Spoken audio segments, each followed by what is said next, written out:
It's gonna get bad. I know it. I know it, and I'm not looking forward to it.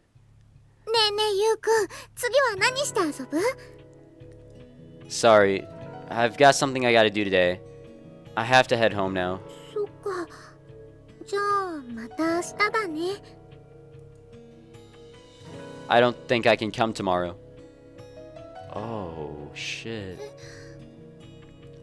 But I'll play with you the day after that, okay? わかった。じゃあまた明後日だね。Yeah, sure. Bye, Sachan. Our meetings slowly grew fewer and further between. The loneliness reminded me of the painful days when my parents had first begun ignoring me in favor of their job. Watching helplessly as Yukon trudged away, my mind churned with sadness and fear. At this rate, Yukon's going to leave me too. I couldn't let that happen again. I couldn't let another person I loved abandon me. This time I had to stop it somehow. The next time I saw Yukon, I decided to use my birthday as an excuse to coax him with spending more time with me. I've got a bad feeling, dude. あのね、明日は私の誕生日なんだ。Oh, really? だから明日は私と一緒に遊んでくれる？ Actually, I probably won't be able to play with you for a while, Sachan. A bunch of stuff happened at home. I think it's gonna be hard for me to get outside from now on. そんな、急にどうして？ Turns out, there isn't any such thing as a god. Oh man, something... I guess maybe this is when his sister died. 神様？ Yeah. Nobody's gonna protect me anymore. I probably won't be able to play in the park like this again. そんな。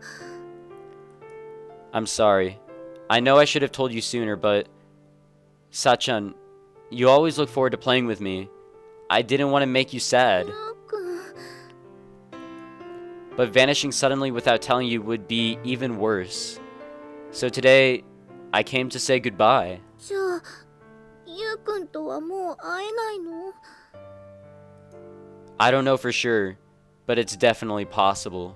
Fuck, this is where it all goes downhill. Everything was pretty good.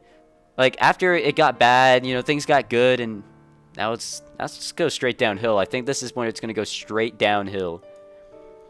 And I got a Snapchat. And I snuck out of the house today, so I have to get back before Dad notices. ねえ、明日は私の誕生日なんだよ。 Come on, Sachi, don't do this. I'm sorry, I can't celebrate it with you, Sachan. Okay, I'm gonna go now. 待って、ゆうくん。どうしてもう一緒に遊べないの？私そんなのやだよ。せっかく仲良くなれて、これからもっともっとゆうくんと遊べると思ったのに。それなのに、突然お別れしなきゃいけないなんて。私、明日も待ってるから。ゆうくんが来てくれるまで、絶対、いつもの場所で待ってるから。 As Yukon slowly walked away for the very last time, I yelled at the top of my lungs, more loudly and more desperately than I ever had before in my entire life. But he never paused. He never turned back. Yukon's leaving me. Maybe I was right. Maybe everyone I love abandons me.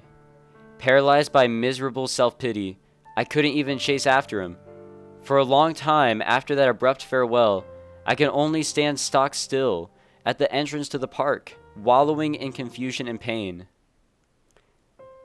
And on the morning of my 10th birthday, rubbing my red swollen eyes as I crawled out of bed, I immediately realized that something was different. For one thing, I couldn't hear the droning of the machines that had been running from the early morning hours for months now, and for another, the smell of fresh miso soup was wafting through the air from the kitchen. Could that be Mom cooking? What about work?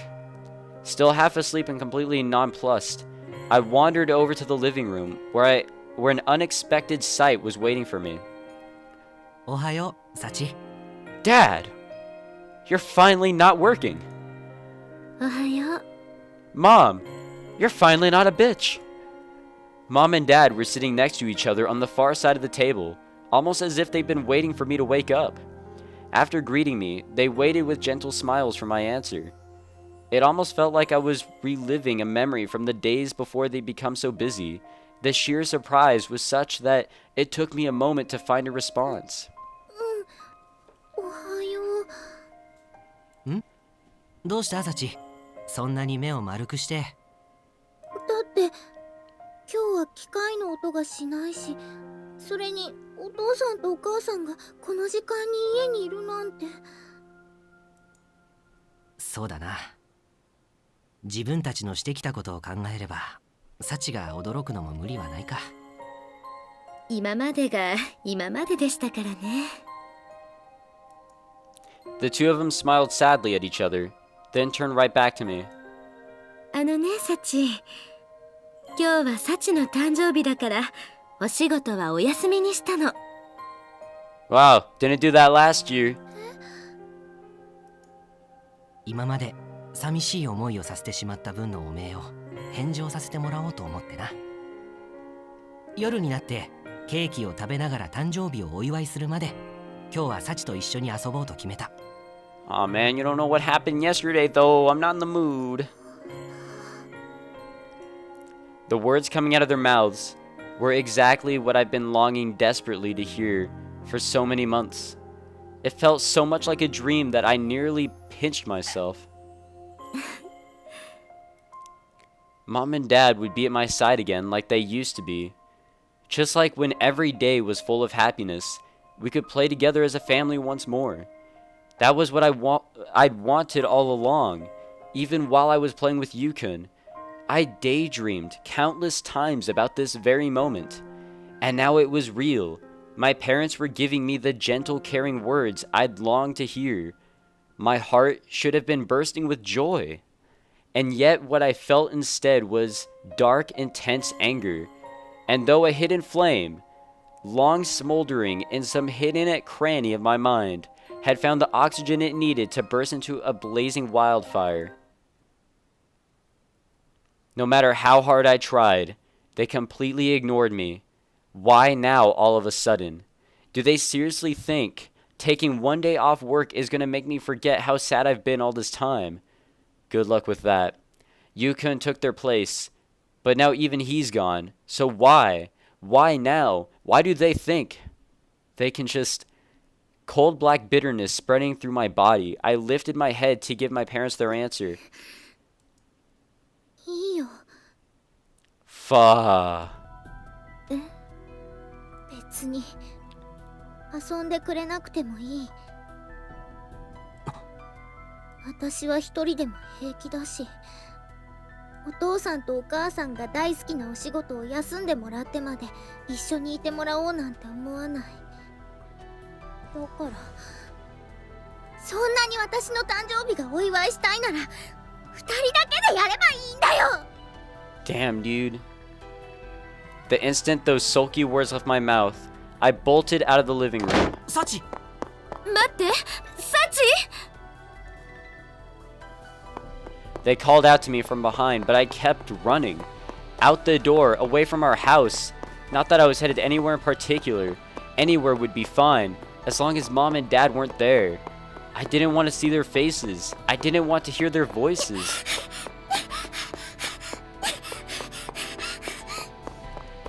I ran as fast as my legs could carry me, my hands clenched tightly into fists, biting at my lower lip until the sickening taste of iron filled my mouth.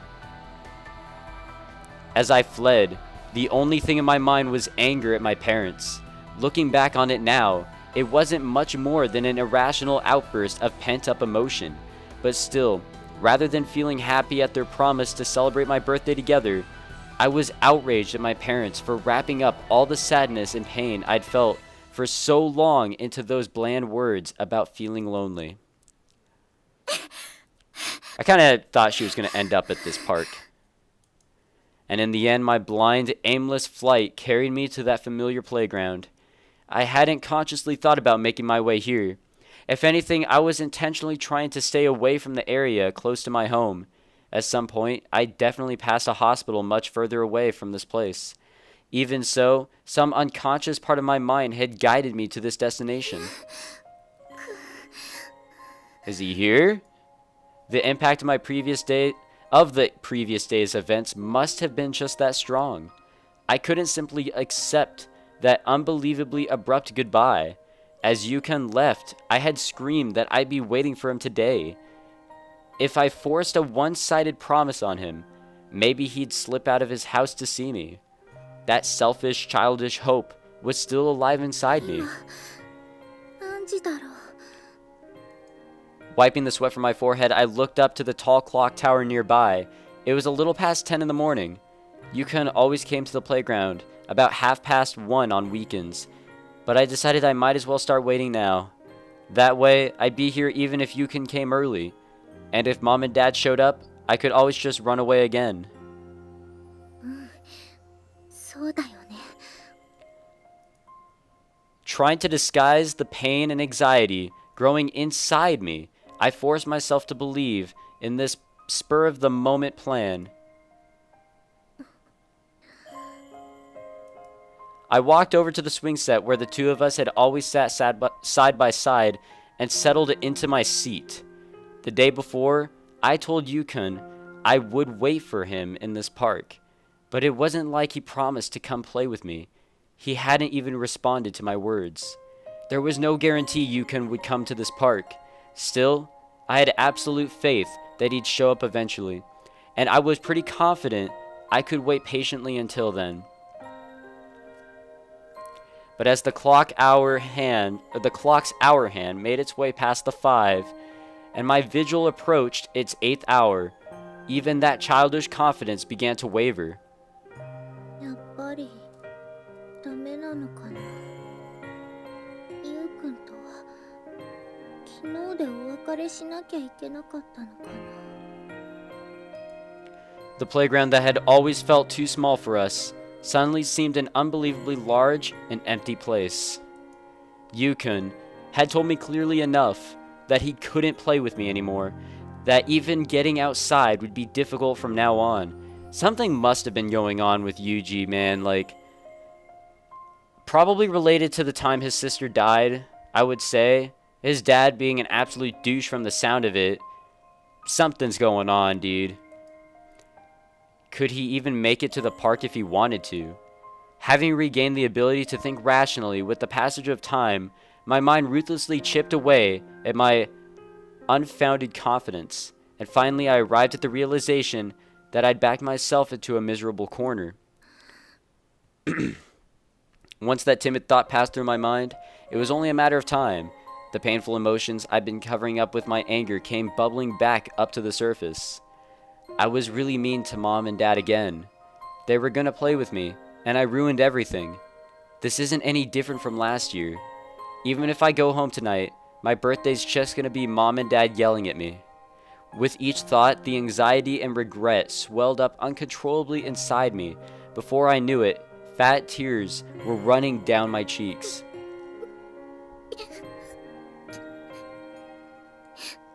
お父さん、お母さん。サチ。 When I squeezed my eyes closed to shut out the world, I saw my parents in my mind's eyes, their faces gentle and kind. No matter how lonely they'd made me, and no matter how much I tried to hate them for it, in the end, I still loved them both very much. Sachi! Oh shit, Dad! And in the moment, I finally understood. I thought I could hear those same familiar voices. Not in my memories, but somewhere nearby. Sachi! Oh my god, dude. They tracked me down. It only took them until 5 o'clock. I raised my head with a jerk, indifferent now to the tears that continued to pour from my eyes. Outside the park, just on the other side of the road, I saw my mom and dad. Even from a distance, I could tell they were covered in sweat. that they'd been desperately searching for me. Ugh, Mom and Dad are still Mom and Dad after all. The people I love most in the whole world. I should have known that all along. Why couldn't I have accepted them from the start? No, there was no longer any point in even thinking about it. I was wrong. Now all I had to do was apologize. All I had to do was jump into their arms and yell, "I'm sorry for being so selfish."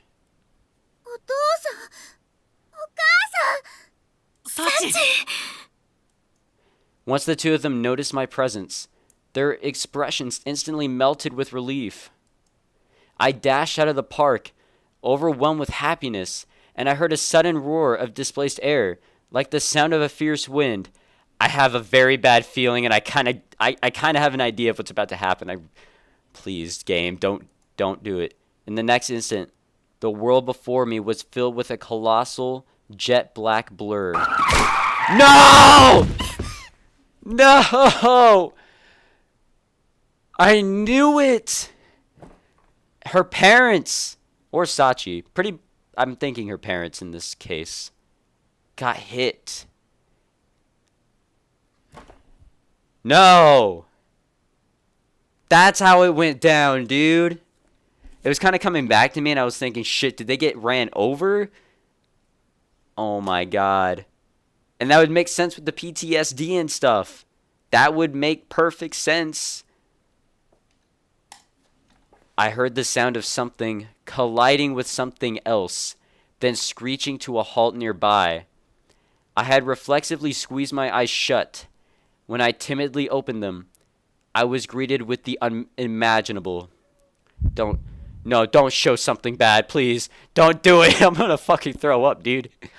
Mom and Dad were stretched out flat on the road's surface, almost as if sleeping face down. Dad didn't even stir. A machine with a dead battery. Mom twitched convulsively again and again. A broken toy. The blood pooling under their bodies crept slowly across the orange-tinted asphalt, dyeing the road a dusky red. Oh my god. これ No, dude.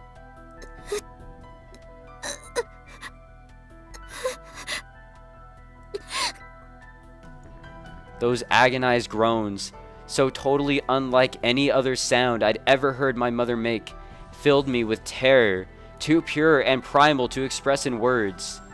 My ears had begun to ring, as if to drown out the unpleasant sound of the truck's engine idling nearby. With every moment that passed, my breaths came faster and faster. I couldn't fully grasp what had just happened before my eyes, but instinctively I understood that it was something so awful as to wipe everything that had come before into complete irrelevance.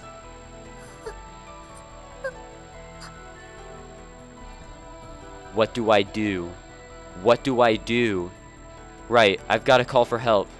At times like these, call 911 first.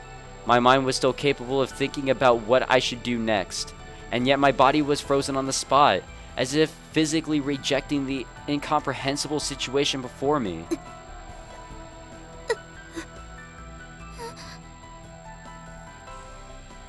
At the sound of my name, I turned my eyes back to the ground. My mother was dragging herself slowly across the road toward me, desperately trying to communicate something. お母さん、お母さん、お母さん。 The sight instantly reduced me to a panicked frenzy. All I could do now was shriek her name. Lifting her trembling upper body ever so slightly off the ground, she slowly raised her face, and then... Sachi, どうして What? What?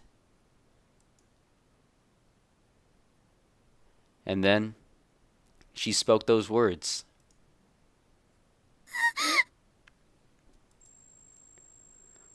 In that instant, I thought I could hear something snap inside me.